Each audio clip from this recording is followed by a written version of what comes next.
Welcome to the Learning Pines YouTube. We hope this video helps. You start by confirming the drive and connection. NVMe over USB-C or Thunderbolt gives the biggest gains. Once done, plug into a certified port and use the shortest high-quality cable available to reduce signal loss.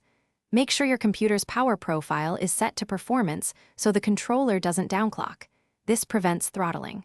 Also check the enclosure's chipset if using an external box, because a USB-capable bridge boosts throughput significantly compared to legacy mass storage modes.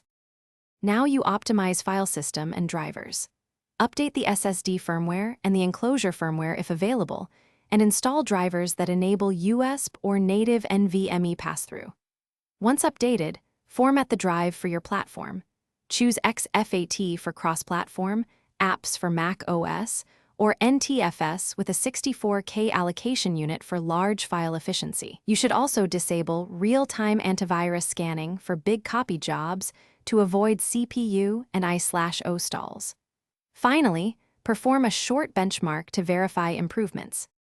To finish, verify sustained speeds while watching temperature and CPU load.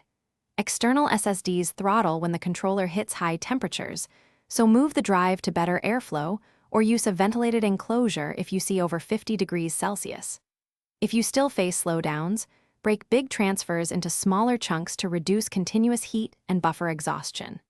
Finally, if performance suddenly drops, test the drive inside a desktop or use a different certified cable or port. That single troubleshooting step.